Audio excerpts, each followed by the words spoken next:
looks like Jeff hit a Oh, button and brought himself up. So, I didn't hit anything. I think it just came up like this. all right, all right. It was on the Here, wrong one. let's do this. Oops, it's our first day. Yeah. We're new. We're new. Oh, here we go. We're new. We're new.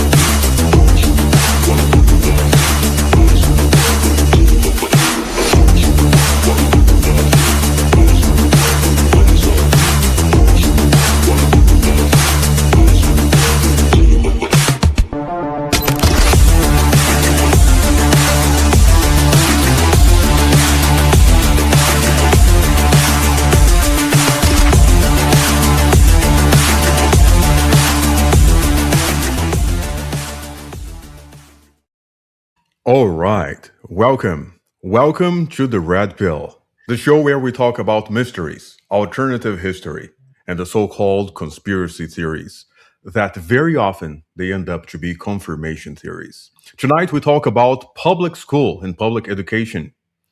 And I know some people will say the educational system is good, is necessary, is bad, inefficient.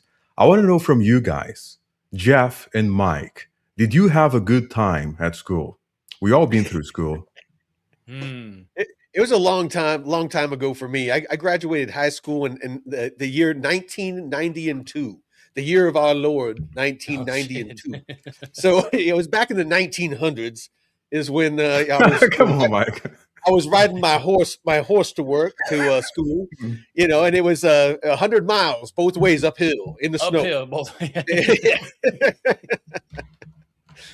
So no, I love school, but it was back in the day when they actually taught you shit. Cool. What about you, Jeff? Yeah. Did you have a good time at school? Did you like school? I like college more. It's because it was things I was interested in learning versus just being told you have to take this class and I didn't enjoy. So yeah, often I was asleep at my desk. I remember times where I remember that. I'd be asleep at my desk and then I would twitch really bad and shake the whole desk. Right. I'm like, just pretend you're asleep. But no, it was not fun. Did the teachers care at all that you were sleeping? Some of them did. Some of them would come with a ruler and just whack. I went to the bad kid school in high school. It's I went to a regular elementary. I went to a regular junior high. But when I got to high school, I actually showed up for my first day of high school at the regular high school, and I had like long hair. I was a stoner. Oh, so okay. I had long hair back when I had hair. I had long hair, and I showed up, and I was on the honor roll. And the principal was like, didn't even look at my transcripts or anything. And he just started going through, and he's like, oh, we have excellent special ed programs and stuff like that. And my mom got pissed, and she was like, did you even bother looking at his transcripts? Because I mean, I was, like I said, I was on the honor roll and freaking had excellent grades and freaking I was on the track. Sounds like a good time to me. Well, I was on the cross country track team, and I mean, I was actually a jock. And so anyway, I went there for like a month or two, and it was boring as shit because the school that I went to, it's just, they went so slow. It was painful, and it was shit that I had already been taught. And so after a while, my buddies, all the other stoners, they were like, they went to the alternative school, the bad kid school, and they were like, hey, you should come to our school, because they let you have smoke breaks. We like take off and we go have like keggers. You were a stoner for real in high school. What's that? You were a stoner for real in high school. Oh yeah. No, like I partied. Yeah, no, we were like freaking my mom and my stepdad. They were partying. Oh, could you smoke weed? Like I'm from a different country, so it's like a different culture. So it was okay. It was illegal, but we still did it. Okay. Yeah. Jeff, I know he So, did marijuana at school. oh, Yeah. I'm sure. I could Yeah. see Jeff doing that. But no, like we used to. I mean, the teachers were just happy that we showed up because I mean, basically what it was is it was the school, like the teenage mothers, that were Right. pregnant, or if you skipped school too much at the regular school, or you got kicked out for smoking weed or cigarettes, or not showing up or whatever. That it was where they threw all the rejects. But Mhm. by going there, you can go as fast as you want. So the teachers, like after I was there for a couple of months, they're like, here's the teacher's edition, here's the student edition. Ask me if you have any questions. And so I basically taught myself trigonometry and calculus and all that stuff. Right. And then I got to a point to where I actually graduated a year early. And like half of my last year was electives. So all I did was get stoned and go into oil painting, and I did like Right. ceramics and went and did You an had a auto good time. mechanic. Had a Yeah, good no. time. So it was a really fun time. Yeah. Oh, look at that. Okay. Well, that's good. Yeah. But you think that schools today are better or worse than when you went to? Worse. Like Jeff, like I mean, do you have any insight into the schools these days? I have some. Yeah. I have a video to show about the current state of school, and we can take a look at that in a little bit. And both my sisters, they're like 12 years younger than me. They teach at an elementary school, but it's one of the not charter school, but yeah, the like an alternative school. A bunch of the kids are, from rough families and neighborhoods and stuff. And I went and had lunch with them last year when I was out there for my cousin's wedding, and man, some of these kids, yeah, you can tell they come from a rough place, but they don't. And I've talked to them about some of the more liberal stuff that has been going on around the country. Yeah. And they don't do any of that bullshit, thank God. But I don't know that.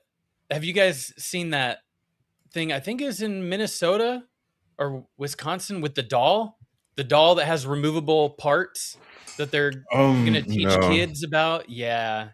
But I got a video I'd like to show if you can share my screen over there. Yeah. It's a 2-minute video about a school that parents are not happy about it. Let's take a look. Ooh.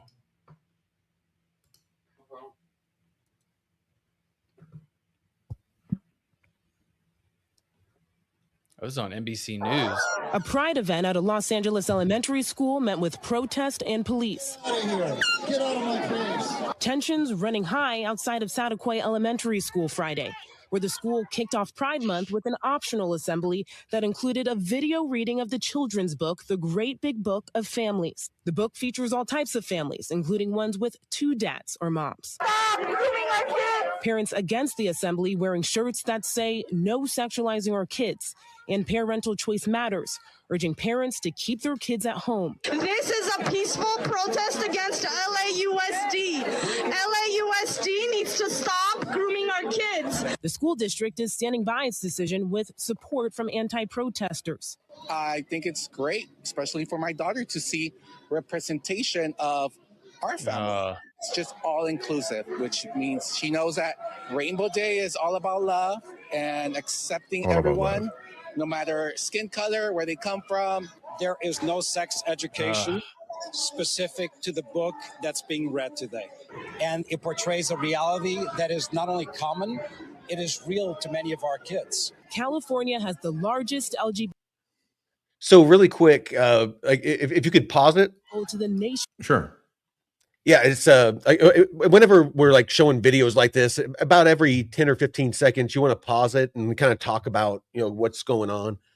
Sure. So yeah, no, I mean, this is one of many things that is happening in the schools. I have two of my step parents, and actually my sister are all teachers, career teachers.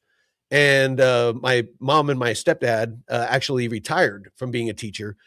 And some of the stories that I hear of, just basically people graduating high school and not being able to read. I mean, Right. not, not being able to, I mean, they literally cannot read. and they're letting them graduate high school, and it's because of like an affirmative action shit, and that leave no kid behind, where it's just like, oh, okay, well, we don't want them to feel bad about themselves, so we're going to let them graduate even though they don't know basic English, basic math, whatever. Yeah, dude. When that guy was saying, oh, what represents our family and stuff, that's something that you teach them at home.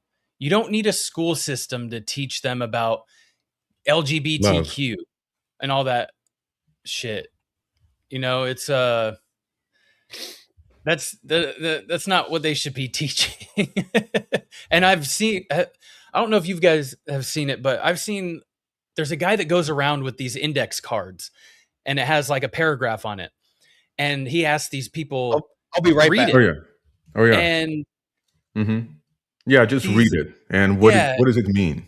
And these 20-year-olds, they're just like, I don't know that word, or they try and say it and it's totally off. And I'm like, oh my God, these people are so dumb.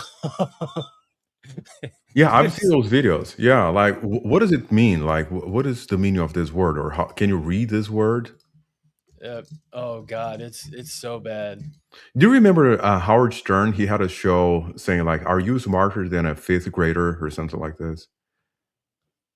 So he would get like adults, and he would have the game show, high school questions and equations or things that you were supposed to learn when you were 8, and he would ask adults those questions, and most of them would not be.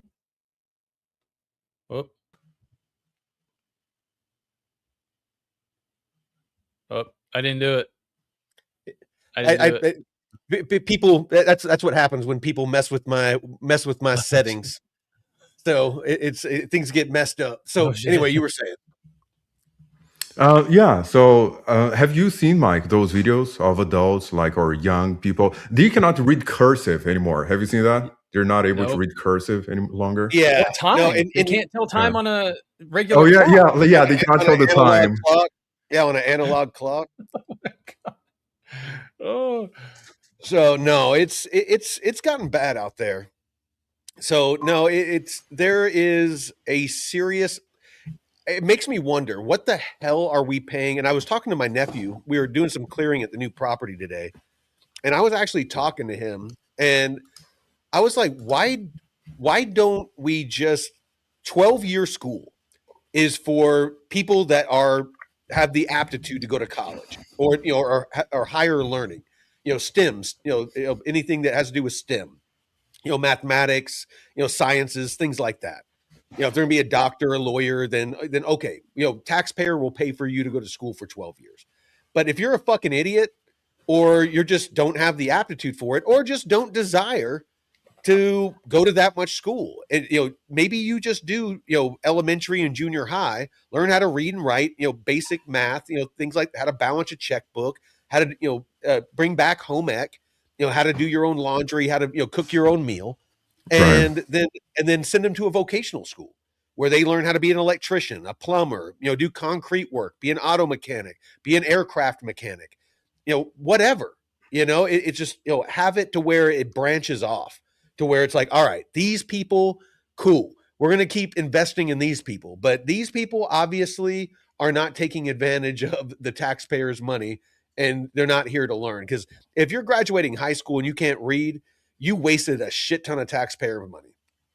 Or is the system designed to be that way? And the education that those people that have the aptitude would improve because smaller class sizes. Right. But is it possible that the school system is designed to be that way, to dumb people down into being more controllable? They are not aware of things. They're not aware. They cannot read cursive anymore, for Christ's sake. I think it's become that. Yeah, they cannot tell the time. I saw a video of a guy saying, oh, if you don't know how to tell the time because it's analog and not digital, here's a trick. There is actually a video about this. The guy is teaching kids how to do it. You go on, bear with me, you go on ChatGPT, you take a picture of the clock, and then you ask it, what time is it? Oh man. So Really?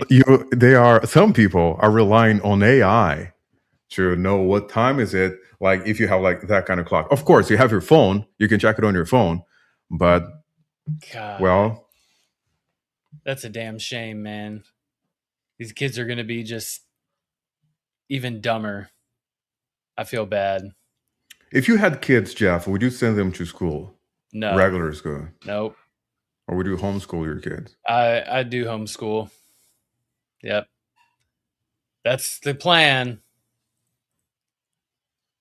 Because I've seen plenty of people, and I know people who successfully have done it and are currently doing it with their kids. So, and a lot of them, I think almost all of them that have done it, also haven't had their kids vaccinated, and they've told me that their kids are healthier than all the other kids around them. So, yeah. But I know in California that's going to be quite a challenge to do, because they kind of force you to have your kids shot up like that. So I was checking in on David really quick. He's on Crypto Verdict with. Is he giving it to him? That's what it looks like. Giving it the old 1-2, because you got four XRP people, and then him and Scott from Longview Compute that are Canton folks, and not as bullish on XRP. So yeah, they're going at it. Actually, you know what? Let me bring it up real quick. Let's watch it. Oh, Scott's on. Oh shit. Okay. Yeah. Oh man.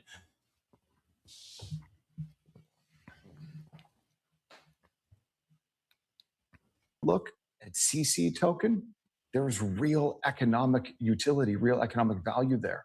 So I think it's just a matter of time before CC massively outperforms XRP. And I would go so far as to say, and this is my final thing, I think that CC will surpass XRP in market cap over the next 24 months, and not by a little bit, by a lot. Wow, 24. That's got to be the clippable take. So David, with the polls, there's definitely something. I'm not going to talk about it yet because we have 3 more minds to talk. The guys are itching. So, Maximus Crypto, you talked about XRP outperforming CC. Floor is yours. Absolutely. So a disclaimer: by no means at all I'm against CC. Scott's got to do this all the time too. He's always like, by no means I'm against XRP. So let's just make that clear. Right? Whole CC came into roughly around the 7-cent range. I'm still pretty happy with it, right? All right. With that said, I understand that they are a juggernaut when it comes to DTCC. It seems as though them and Hyperledger Besu are the chosen ones, especially when it comes to October coming up. Nobody's denying that. And if you do deny it, Yuval is going to snipe you on X. Just put that out there. All right. With that also said, I also had to look at the things that most people aren't talking about. And that is this. There's been something that's been brought up numerous times about the concept of, like, for example, Bank of England and how they can move more in one single day than Bitcoin can in an entire year. Well, when I look at some of the statements from James Wallace of Ripple, again, I cannot deny that in the actual official documents, you have. See, like, one thing that people need to realize about Canton is it hasn't had a bull run yet. Yeah, not at all. And so, XRP has had a bull run, multiple bull runs, and it's had, like, in its first bull run, it like fucking had massive gains. So, Canton, I mean, it's definitely not a micro cap, but it has a lot more room to move.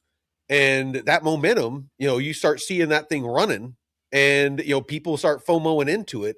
You could definitely see, see it do a nice little run. And depending on what it does when it flips deflationary, which, like, what was it yesterday? It almost hit 0.9. So once it hits 1, that's equilibrium. And that's when it flips deflationary. And, I'm not saying that means price go up, but that's what it has meant for a lot of projects out there with similar tokenomics, like Hype and, other projects that have that, that burn mint mechanism. So let's see what they got to say. Looking at Zenjin, does anybody even know what that is? basically what that is that's like Japan's version of what? Fedwire.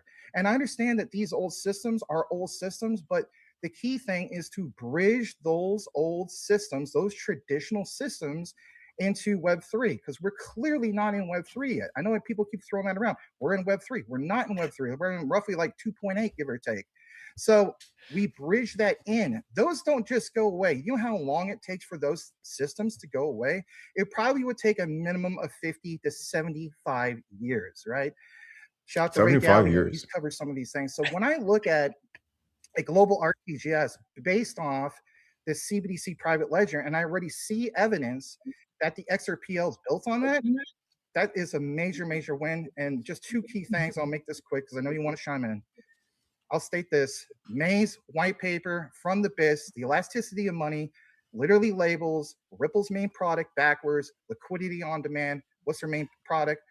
On-demand liquidity. And how about this brand new discovery? I just covered this in a video not that long ago.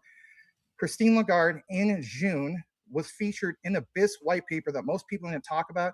It literally laid out Ripple's use case to the T, because they realized that the central banks have a liquidity problem that they, by definition, says in quotes, is impossible for them to do and impossible for them to answer. I understand we're all focused on DTCC, and rightfully so. But there is things out of Europe with Euroclear. Oh, of course. Moneymaker's going to freaking always be in there. Wait until XRP does this thing. And yes, I do think it's going to outperform Canton. But I still think Canton can easily do $2 to $3. I will agree with Scott on that. Those are my statements. Yeah, $2 to $3. That's pretty bold. That's a clippable moment right there. Because if it's sitting around 10 cents, that's massive for rewards. But XRP, maybe it goes $20, $30, $40, $50 plus. And we will try to analyze that by the end of this. We still got a lot more to discuss, but Scott from Longview Compute, I see you drinking out of your Canton mug. I saw you. Honestly, anytime I hear bullish XRP news, the first thing I always ask myself, and the first thing I always do, is I go digging to find out how exactly is XRP or the XRPL used, because there is a lot of functions, a lot of services that Ripple and Ripple Prime offer that have nothing to do with the XRP token or the XRP ledger.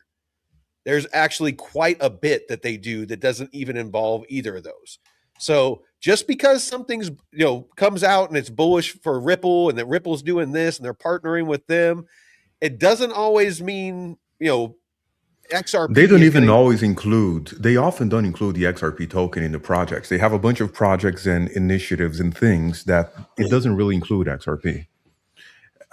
For if anything, it has no value capture.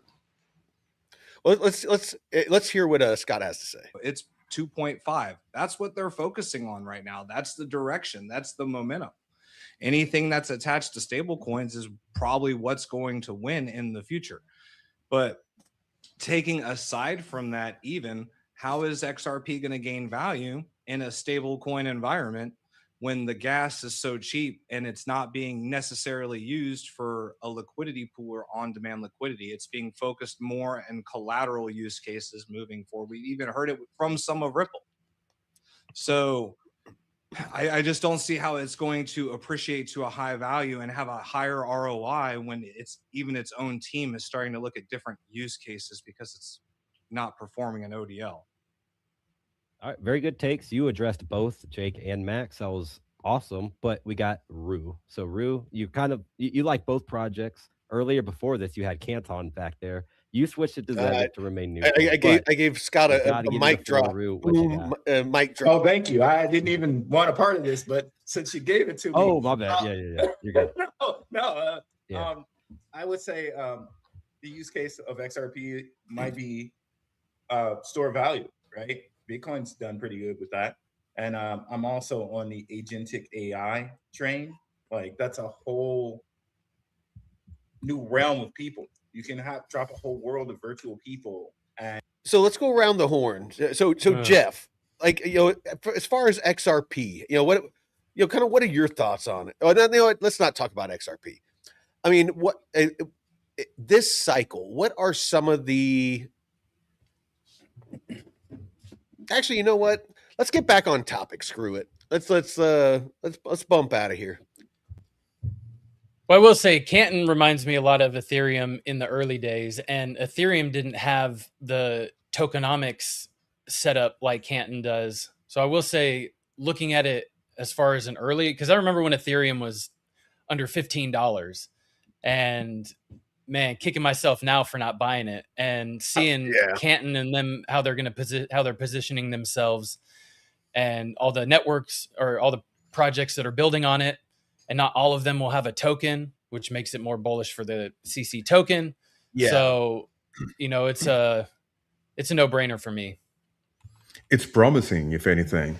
But I can tell you that XRP is definitely not a store of value. I can tell you that for a fact. Because I have a hard time believing that Bitcoin itself is a good store of value. No, 100%. But XRP is definitely not a store of value. So how's your nephew enjoying the project out there? Are you teaching him some seems to be enjoying it so stuff? far. It's I don't think he likes. We've been trying to. Well, I get up at like 5:30. Yeah, and I've been trying to get him used to waking up at 7 because once we start doing a lot of the constructions, the heavy construction stuff, and as soon as we start giving the the kayak tours and all that, we're gonna have to be getting up early because we're gonna have to get up and get everything ready, get everything cleaned, inventory. Because whenever the customers show up, everything needs to be ready. Everything needs to be set out. Everything needs to be ready to go, packed up, where they just show up, jump in the van or the truck and off we go. So, there's a lot, it's easier when you're just used to that routine. Yeah. Yeah. So what all entails getting things built over there? Because you have to meet with contractors, and you had something brought in today or yesterday. What was that? Yeah. So they brought some heavy. There's a lot of like managing and yeah. I'm basically acting as the general contractor, so I'm organizing all the different, because like we're having somebody basically renovate the bridge because we have to be able to access the property, and so they're just renovating the bridge. And then we're having a new power line installed, underground. And then I have the septic guys coming in to do the septic system and do some clearing, and the well driller. So we're going to do at least 180 foot well on the property. And then I have the construction crew that's going to be renovating the main cabin. But basically just coordinating everybody to make sure that this is done before this shows up and that kind of thing. And it's a full-time job. Sounds like it. It's a full-time job. Oh yeah, no. It's, between, this channel, doing the crypto channel, this channel and, running that. And yeah, it's there's a reason I get up at 5 a.m. Cool. You don't learn those skills in school, man. No, I learned this kind of stuff in the military, being able to be organized and structured and, have routines. And because I have ADHD, but, because I'm a creature of habit, Jeff knows, he's come up and visited, it's like I get up at a certain time, I go and I feed my cat. I make, start the water for my tea, and I jump on the computer and, I do have a couple of things that I do while I'm waiting for the water to heat up. And I go and pour my tea, and then I bring it back, and I get the thumbnail and the freaking studio ready for the show. And it's just everything is repetitive so that I don't get distracted. And if I do get distracted, I know exactly what I'm supposed to be doing. If I see a shiny object, it's like, okay, Mike, get back on task. This is what's next. Because if you're just always doing, and that's why the military does that. In the military, that's why the military is a good education instead of school. It really is. I mean, for people like me that didn't have any structure as a kid, it was fucking perfect. Being forced to get up at a certain time, you went to bed at a certain time, you ate at this time. This is when you exercise. When they tell you to be somewhere, that's where you are, and it's just boom, boom, boom, boom, boom. And yeah, military is awesome. Just think of the results. Like, think of people that and they've been through regular school and people that have been through the regular military. What is like a better outcome? See, Crispy says multitasking all day, get 2 birds stoned at once, or however that goes. I mean, pretty much everyone that I know that's been through the military, I would say over 90% of them have a crazy structure and discipline, and their place is nice and orderly and clean. And although I didn't go in the military, my dad was in the Army, and growing up, we had to get up early, do our chores, and keep things clean. And that's how I've always kept my places anywhere I've lived. Get my room orderly and organized, and because I hate living in a mess, and it just helps keep things, like Mike's saying, if you stay on task, have certain things that you do, like structure, it certainly helps with your willpower throughout the day, where you're not, fucking off and, I'll put it off for tomorrow. It's so you said that 90% of people that you know that have been through the military, they had a better outcome. What about 90% of people that have been through regular school?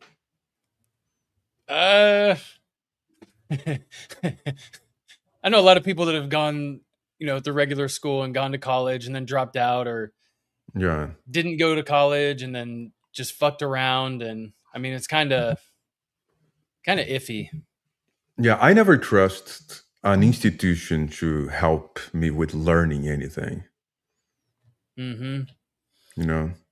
And whenever people talk about, you need to specify, Jay-Z, when is the retreat training that you are taught? I was like, I'm not fucking French. I don't retreat, bitch. No, it's I know what you mean. You mean like the getaway, like the vacation. When are you launching it? What's the goal? So me and my nephew and my brother, his dad, my brother is bringing up a bunch of his employees and friends from Texas, from the law firm, in October. And that's when I was inviting you and David up to basically, do the pilot. We're going to try it out and, basically, get you all to do like reviews and questionnaires and, be like, hey, this is the stuff that was cool. This is the stuff that sucked, whatever. It basically what's called an after action report in the military. It's it's called an AAR, and it's 3 ways to improve. Three things to fix. Or 3 things to improve. 3 things that went well, and then you can have like an open forum and stuff like that. But basically, it's so that each evolution, the training or the experience gets better. So it's something I plan on doing with like all of our experiences that we're going to do, because we're going to do hiking, camping, the kayak, both day and overnight hiking and kayaking. We're actually going to, me and my nephew have been cutting trails all over the 30 acres, and it attaches to national forest land. So there's like endless roads and stuff. So basically it's going to be like this endless mountain bike, experience, to where people can ride their mountain bike for, hundreds, if not thousands of miles, and never, have their wheels hit the same road twice. We're going to have trail running, cliff diving, all the airsoft stuff I was talking about, but basically like even whitewater rafting. But we're looking at this spring doing like a soft launch of some of the stuff, and then if that goes well, then we'll roll out more of the services, and it's going to be a slow rollout just to make sure that we don't try to do too much too fast. How do you cut into those trails? Do you brush cut them and you keep going up? How do you do that? So there's loppers, so it's basically kind of like big scissors.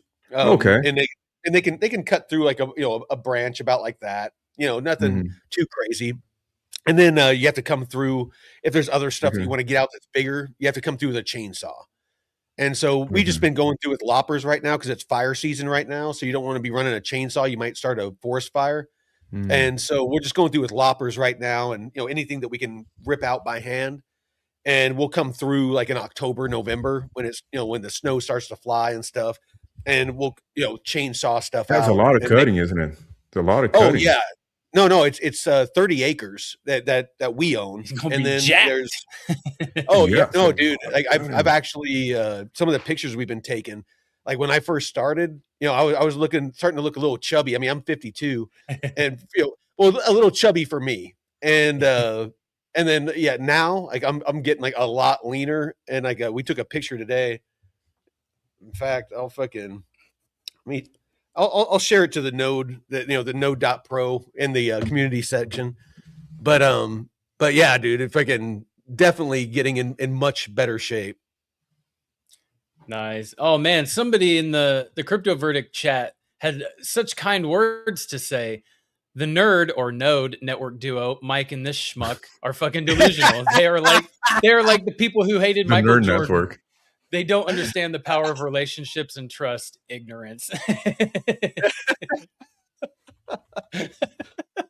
Oh man, that's so funny. But you think that someone said XRP David is has a liberal? Of course, he doesn't have any common sense. Oh, Oh my god! I put love to hate from the chat. Hate.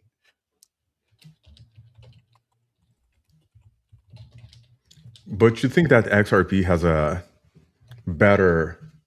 can outperform Kenton that never had a bull market? I think that's not precise. What's that?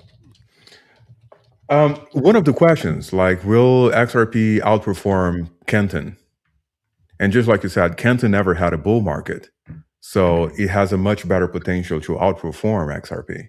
That's the thing. So let's say that Kenton works out a little bit, if at all, it will most likely outperform XRP, period. Oh, and Jay-Z, I'll definitely keep the community in the loop. Whenever we launch it, maybe I'll do something to where, like we do like a discount. Like if you guys want to come up or something like that, you guys get a discount for for being part of the community or something. Yeah. Can you imagine you can have like a whole crypto financial course in the woods plus like some physical? Shit. If you could merge that, like the node.pro in the wild, the node.pro fit. I know. Yeah, like the node.pro hands-on, like real experience. Well, it's basically what we want to have it. If you're still an XRP holder after going through this. Oh, if you're an XRP holder, I'm gonna like charge you double. Oh, I'm kidding. I Can you take him? You can't take him into Canada, can you? You can't. Oh, you know what? The XRP people, I'll take them into Canada, and I'll be like, all right, now give me your passports. All right, you're not allowed in America. Damn commies. How far are you from Canada, Mike? Like maybe 15 minutes. Oh wow, you're right on the border. Mm-hmm. Okay. Yeah, no, like the property, the new property, like if it was across the street, it would be touching the Canadian border, basically. Oh wow, okay, that's cool. Should get really cold there. Should get really cold. It can. I mean, last winter was pretty mild, but there was one winter that it got 30 below, and it was a Christmas Eve, and my pump house, that provides water for my cabin, it froze solid. I had a heat lamp in there and all kinds, like a propane heater trying to keep it warm, but it was 30 below. And so everything in there froze solid, and the pump, the pipes, everything exploded. And I don't mean like fucking, mushroom cloud, but, like all the pipes, like, splintered apart, and the pump, it was cast iron, it cracked. And so, I mean, it just, basically all of it was worthless. So basically I sat out there in 30 below on Christmas Day, rebuilding my pump house so I could have water, and so it took me all of Christmas to do it, but I was able to get it knocked out.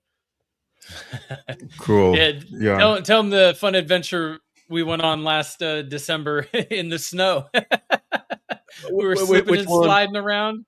Oh yeah, with my brother. Yeah, no, my brother came up. He's from California, and he's like never been in snow, and so we were. And he was driving.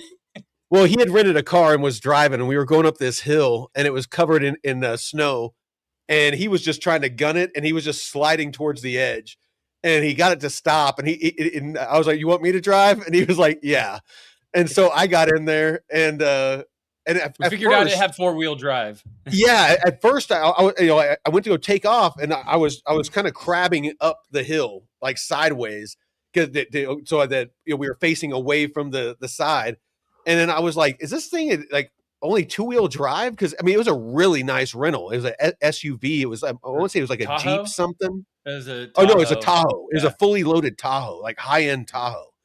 And I'm like, this thing doesn't have 4-wheel drive? And I looked down, there's a dial, and I freaking clicked it, and it went into 4-wheel drive and just whoop right up the freaking mountain. And I was like, motherfucker, I was laughing at my brother the whole rest of the day. Oh, that was fun. Yeah, no, it was a good time, but yeah, no, whenever whenever we launch that, we'll have to definitely let people know. But yeah, Jeff, if you want to come up in October, let me know. Yeah, we'll have to see how the schedule looks. Dude. It's beautiful up there, man. It's so nice. There's only the sounds of the critters. Oh yeah, dude. I fucking love sleeping with the windows open at night and listening, like depending on the time of year, like you're either listening to the frogs I'm always listening to the creek, just kind of freaking, it's maybe, I don't know, like 50 feet, that way.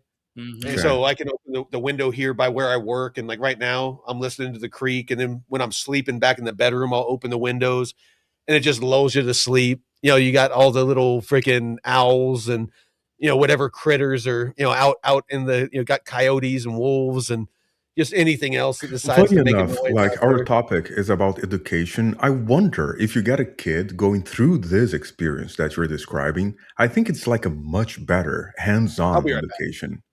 You can learn how to build stuff, how to build a fence, how to brush cutting and then at school, what do they learn? Like fake history. General contracting and scheduling and seeing what it takes to put all these pieces together.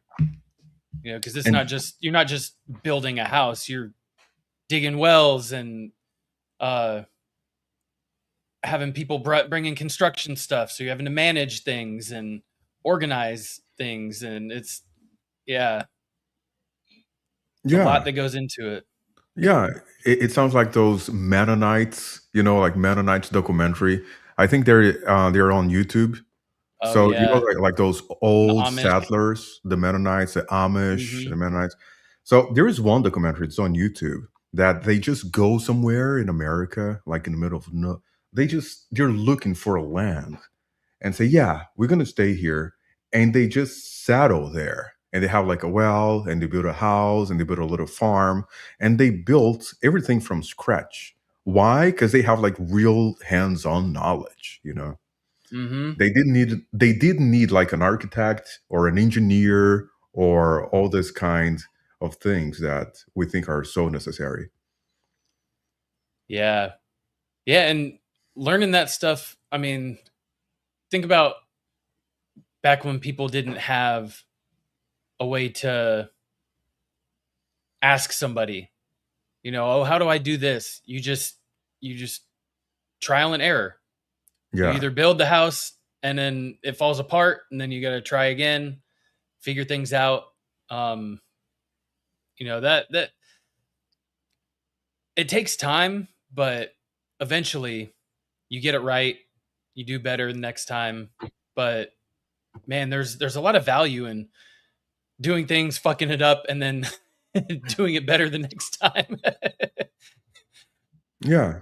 Meanwhile, the school wants to teach you how to play the viola or the violin or the piano, instead of having doing something real with your hands. But I don't want to learn piano. I want to learn guitar. No, this class is piano only. And there's also that, yeah. It's like you got to learn that because that's what we got. And even the kind of music sometimes. Or if you're an Asian household, you have to learn a certain musical instrument, or you have to take a certain set of classes because they want you to be a doctor or whatever. Then you get that forced upon you. That's a whole nother can of worms, man. Yeah, but at least it's coming from the parents. Dude, the government. This chat on Crypto Verdict, this chat is freaking lit, dude.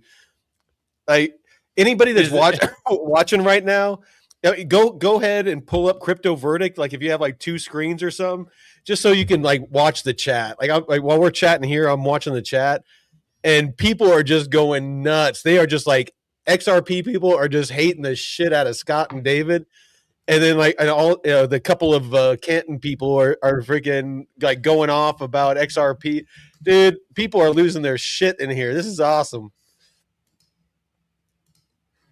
Jesus. The guy saying, I hope Dave doesn't buy XRP. Yeah. Oh yeah. I hope Dave doesn't buy XRP. Dude, get more than just that. Trust the research. David is trolling. They had to take him off camera so he could laugh. Also hope Dave doesn't actually buy XRP. No, dude. Man. Honestly, that's a huge red flag for me, and not just in crypto, like in life, and in with education. That the topic that we're talking about is if you can't question something or bring up anything contrary to like what's popular or accepted, that's my first indicator that I'm onto something. Because I mean, it's the same thing in the education system. With colleges and, colleges used to be a place of civil discourse where it was encouraged to have differing opinions. And then you would have to have logical, fact-based, debates over those topics. And it would strengthen everybody's understanding of that topic. Nowadays, if you disagree, you might fail all your classes because the professor is some liberal fuck that if you don't agree that, they're going to give you a bad grade. Yeah, I do know if college used to be like that, but that's before my time. No, college used to be a place where they encouraged what they called civil discourse. I understand. I understand. And I hope it used to be like that. But when I went to school and when I went to college, it was definitely not like that. It was just like, say, let's have a debate, let's talk about it. But they clearly have an agenda, for whatever is being discussed. Yeah, thankfully, when I was in college, ITT Tech didn't offer all like history and science bullshit, because I was an engineering major and all I took was electronics and electrical engineering courses and that's practical knowledge. Knowledge. Yeah. No, it's not social sciences or something like that. Yeah. Not gender studies or some bullshit. Yeah. That's not about having a debate. That's about having an agenda and pretending that you have a debate, Yeah. Yeah. And what Mike was saying, a while ago about, not in this episode, but in the past about these government loans for financial aid and shit that they give out to just anybody.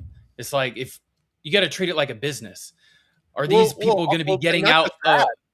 I'm talking about basic education, K through 12, if after fucking elementary and junior high, a kid isn't fucking passing their classes and they can't read and do basic arithmetic. They're not going to college. You're going to a fucking vocational school. You're not even going to high school. But yeah, you're right, Jeff. All those grants and, all the freaking student loans and fuck that. If you didn't make it through 12th grade and you don't have the aptitude, not everybody gets to go to college. And if you do, it's on your own dime. It's not on the taxpayer. Mm-hmm. Yeah. Yeah. If it were like a real investment, businesses would invest on it and they would lend their money. So eventually the students would be profitable enough to pay them back and they would invest it like this. And that's not what happens. Let's say I have a company and I say, I'm going to invest like $100K into this student and this guy because later on I'm going to hire him or I'm going to lend him the money.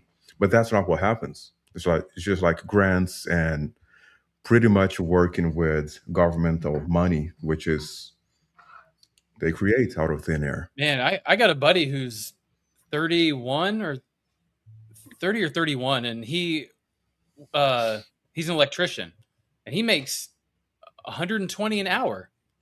Yeah. And he didn't go to school. Yeah. You know, he went through the whole. If he's a journeyman, apprentice and- electrician, absolutely. Yeah, yeah, he's doing really well for himself. Yeah, no, that's the thing. You know, freaking, I have a buddy right now. He's I was in the military with him. He retired, but he's done electrical on the side like his whole life, and so he's a journeyman electrician now, and got a job at one of the AI freaking data centers that's being built there in Utah, doing the electrical work for it. So like commercial shit. And he is getting like, and his nephew, who he freaking had as his apprentice forever, and you know he ended up getting licensed. They're making like a couple of $100 an hour. It's like $250 or $300 an hour or some shit. He's making, you know, like I'm wanting to say that he was bringing home like 40 or 50 grand a month or something like that. It was insane, but yeah. He's just raking it in because they want that thing built as fast as fucking possible. Didn't we have an episode about data centers? Yeah. Yeah. Mm-hmm. Yeah. There's a lot of funky. I heard somebody try and strong arm that topic and say that it's bringing cherry picking certain areas, that it's bringing all these jobs to, and lowering the property taxes in certain areas. Right. And I can tell you what happened here. I live in a little small town called Murphy in North Carolina, and we have a local newspaper called Cherokee Scout, and it was bought by a big corporation, and now it has like data center propaganda, meaning, oh, learn how this is an amazing thing for the county and all that. So now the local newspaper is saying, yeah, that's amazing. It's going to create jobs and bring in more money. So it's, well, I'm a conspiracy theorist, right? So I think it's all propaganda. I think the educational system's about propaganda. I think the newspaper, it's all propaganda. Have you talked to any of the people around you in the community about the data centers? Oh, they hate it. People hate it. Yeah. Yeah, people hate it. But the newspaper is saying like, oh, that's amazing. You can get a job there. It's going to be good for whatever, you know, for the town. It's going to bring in money. Like, it's all propaganda. It's all BS. Man. And we don't know what's going on inside of those data centers. They're not mining Bitcoin. What is going on inside of there?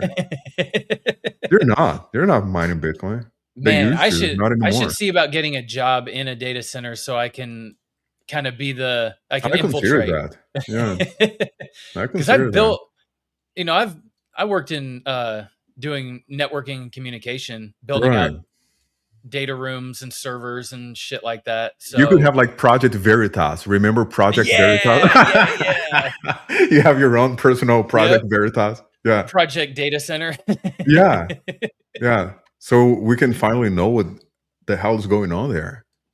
I could get the red pill scoop going with my little meta glasses Ray-Ban meta glasses. Yeah. Yeah.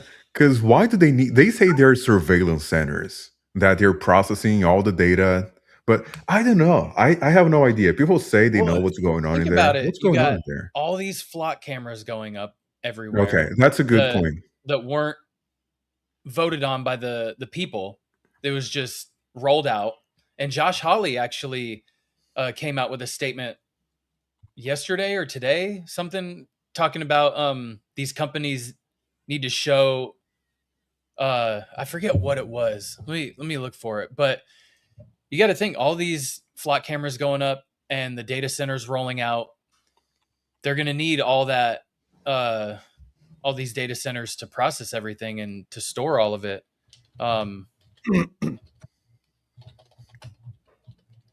But it's not a coincidence it's all happening right now. Yeah, Josh Hawley launches probe into flock safety over national surveillance concerns. Let's see. He said this has led to abuse and misuse of personal data due to the woeful lack of safeguards. And he said that where is it at? He wants law enforcement to have Oh, he's demanding to know who has access to the personal data of Americans captured on flock cameras. He wrote a letter to the Flock CEO that the company has assembled an unprecedented national surveillance network of more than 120,000 cameras across 49 states. So the majority of Americans captured in those records did nothing wrong. And instead of serving discrete local investigations as contemplated by our constitutional processes and safeguards, these camera networks harness artificial intelligence to pool what they capture into a national database that customers can search. So yeah, who is holding the data? And yeah, people have been wrongly accused of stuff and arrested, and police have misused this technology to spy on people and their partners. But that's the thing, Jeff. Why do they need those data centers? Because think of like the NSA and the FBI and the CIA and all those intelligence operations, or Meta, where they have like how many gigas of data? It's like it's a lot, and that's been going. Like, just think of YouTube. I remember like some data from a while ago that YouTube had like 30,000 new videos per day. It's probably like 100K per day now that are uploaded onto YouTube. Yeah. So they need like a mega operation in terms of data collection. So that's already going on. My point is, why on top of all that, they need the data centers, you know? Yeah, I hadn't thought about the data center and the flock camera conspiracy. But there might be a correlation right now. there. Yeah. Yeah. Because that kind of storage, as you know better than I do, like cloud computing and cloud storage is a real thing for the consumer, but it exists somewhere physically, correct? Yeah. Yep. Right. So that has to be stored. Okay. So for how long have we had Dropbox? Yeah, for how long have we had Google Drive? For how long have we had, like, those services, they've been around forever and they store a lot of data. So when it's not like CCTV, where a lot of stores that have security cameras set up, I think the footage gets deleted after 30 or 60 days, make space. So a lot of places, they'll have to delete their old footage. And but now you get all these data centers, you got cameras up everywhere. You're not going to have to worry about that. And then the Flock system will sell you a bundle of goods saying, hey, use our security footage and you don't have to worry about deleting your fucking stuff. flock that camera. Flock that camera can flock off. Flock off. Flock it to me now. That's right. There's a whole trend. There's a whole trend of guys going there and destroying the Flock cameras, right? Oh yeah, they're cutting the things and you're like... Yep. Oh, what was it? I saw a video. It was for artistic purposes, and they had a kid holding balloons, and they were all masked up, and they had the kid standing in front of the Flock camera with the balloons, and they were taking photos, and it was like this expression of art. And I was like, oh, that's pretty funny. The kid's going to get a felony before. But yeah, they've been arresting people for ripping them down. And oh, they are arresting people for destroying the Flock some dude, cameras, I think in some other state. I want to say Florida. But yeah, he tore it down with his truck. But man, you just can't. Nobody voted for that. Like, I don't know anybody. Everybody I've talked to about Flock cameras and stuff, they don't want it. You know, it's put in this illusion of, oh, we're protecting people. Yeah, but are you really? Are you really? You know? I think the CEO is really clever and he's just playing the game, you know? He's really clever. He really knows what he's doing. Because whenever he's questioned about anything, You've seen You've it? seen those interviews? Yeah, it's like, oh, come on. We're just looking after the safety of people. We're looking after the safety of children. He says like all the right things, you know? Yep. He says all the right things. And how can you dispute that? Do you want more safety or less safety? Oh, I want more safety. Okay, so, well, you got to, and he doesn't even say like, there's a price to pay. He said, well, that's what you're looking for. You know, that's what we're doing. He says all the right things. He knows how to play the game very well. You know, I'll say those are people who can't protect themselves, who can't make sure that they are safe or do what's necessary to make sure that they stay safe. You know, you're going to have freak accidents. People are going to come up and, you know, there was a video of some young black kid who walking out of a liquor store turned around and shot these two black women point blank, and one of them died right there. And, you know, yeah, you can't always prevent that. You know, so freak accidents happen. People go do stupid shit. But at the end of the day, you can protect yourself. And I think the people who can't make sure that their life is safe, and they're the ones that want that extra protection. Yeah. Yeah. Did you see the video that Tyler Oliveira, he put a private investigator after the CEO of Flock Camera? Because they were surveilling the people they were Yeah. Just type in like Tyler Oliveira Flock Cameras. And he had like one of those videos. It's like a short documentary. Oh, that kid. Yeah. It's been a while, like a few weeks ago. I've seen some of his stuff, like clips of his stuff, but yeah, he put a private investigator after. Oh my God, the first thing, the pinned video on his YouTube is inside India's poop throwing festival. Yeah. No, that's not a festival I want to go to. Okay. Oh, I exposed Flock. Okay, yeah, I'll have to watch that because you're gonna like that. It's very entertaining. You're gonna like that. Yeah, man, and that makes me think about this whole Nick Shirley Act that Newsom signed into law. That's gonna fine journalists for violating certain rules. I got to look back at what exactly is in this Nick Shirley law, but basically if you go and try and expose fraud by going to certain places, and you could get fined. Okay. And I wonder if they'll use cameras to track people who are these investigative journalists like Nick Shirley. They're like, oh, we've been tipped off that Nick Shirley's in your city. We'll get the Flock cameras to identify where they're at all times. And then we can send police to the Leering Center if he shows up there. You know, that I could see where that can be used against investigative journalists. And if they go somewhere, they're going to get met with law enforcement.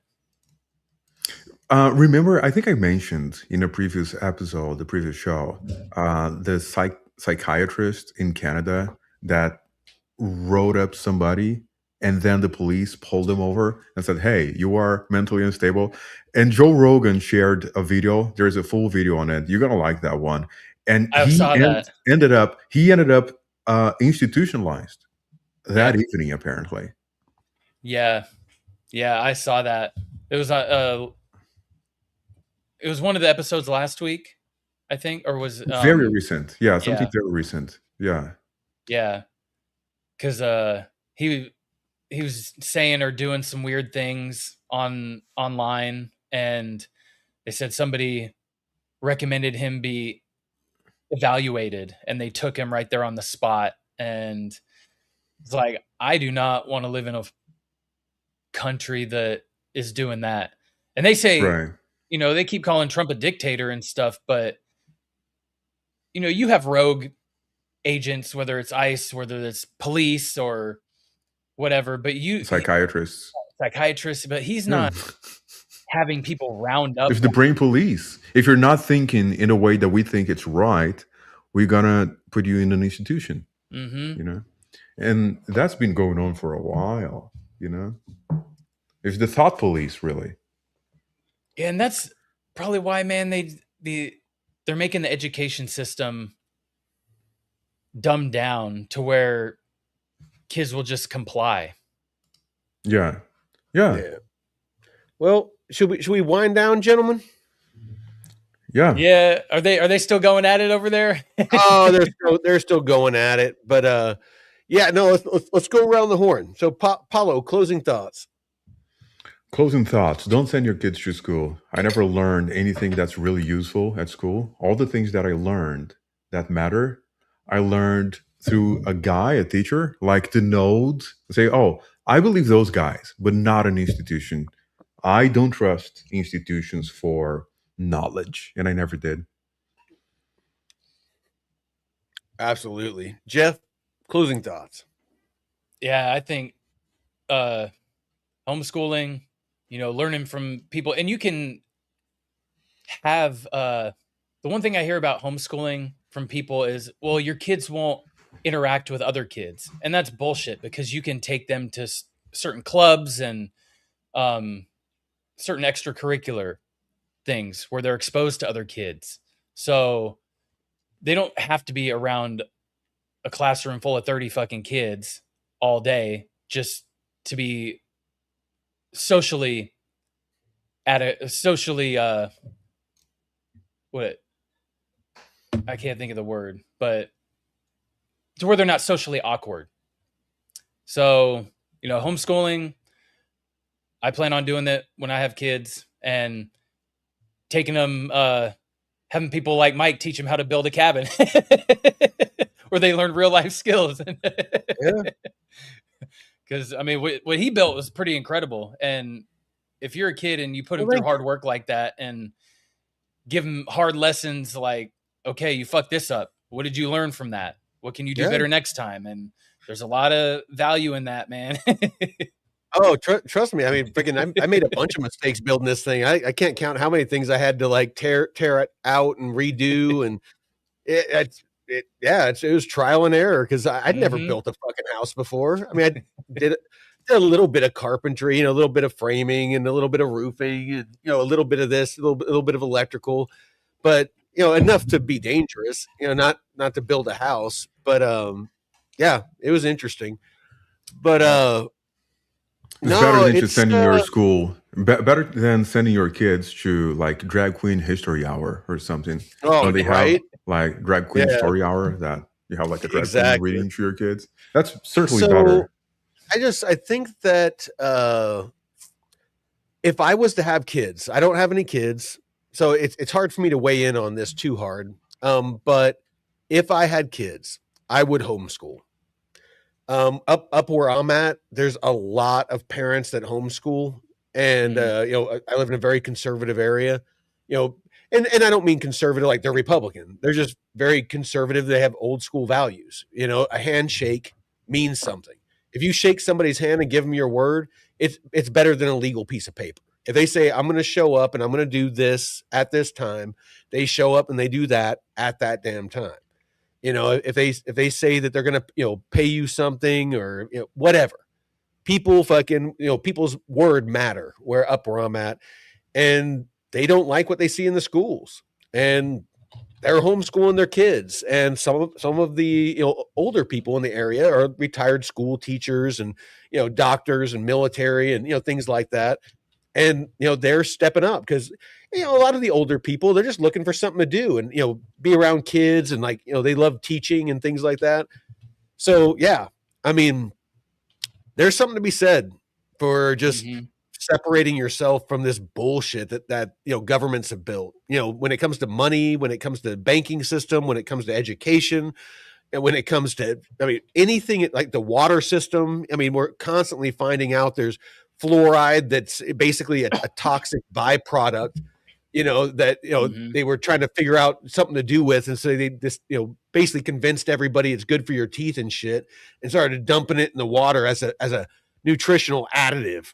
And that's You know? decentralization, isn't it? What you just described in the educational system, financial Yeah. system. No, That's just like stop, decentralization. be self-sovereign. Mhm. You know, get to where, you know, like if something happened, if I can crank up my generator and my Yeah. water, my water stays running, my lights stay on, my internet works, like everything, you wouldn't even know that there wasn't, power and that the world had stopped, moving. So no, there's something to be said for that, because freaking anything bad happens in the city, everything is tied to the grid. Your sewer, your water, your freaking power, you name it. So shit can get bad in a city quick. And I've seen it in my overseas excursions. So I would educate your children in real shit, because either way they're going to be better off.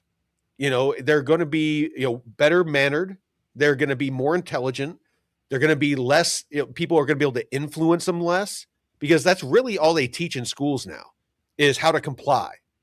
It is how to follow rules. That's all they fucking do. It's basically a machine to create machines, so that you go and work and you freaking produce. That's really all it is. So if you want your kids to be truly successful, you need to fucking homeschool them, unless you're a total idiot or a moron, and then find somebody who's not to homeschool your kids. And if school worked, the best students would have the best outcomes in life. And is kind of the opposite of what happens. Oh, absolutely. Well, I appreciate you, gentlemen. I think I'm going to sit back and I'm freaking going to laugh at this chat and freaking watch Crypto Verdict. And yeah, you all have a great evening, and we appreciate you all for showing up. If you have any ideas for shows, I mean, like, Jeff, Paulo, chat, if there's a topic that you want us to talk about, let us know. Cause I mean, we've been doing this show for a really long time. Like before it was the Red Pill, it was freaking bullshit and bourbon. And I mean, it's been around for a couple of years. And so we've talked about like psychedelics. We've talked about, war. Didn't talk about George Soros. We've talked a bunch about George Soros. We've talked about fucking everything. So if you have something new, throw it at us. I would love to talk about it. And if you're interested on coming on sometime, let me know, and we can chat. And if you're an interesting person that is going to bring value to the conversation, happy to have you on. So appreciate you, gentlemen. Yeah. I will. Thank you, Mike. Thank you, Jeff. See you next time. Bye bye. Veteran Appreciate Crypto. Later.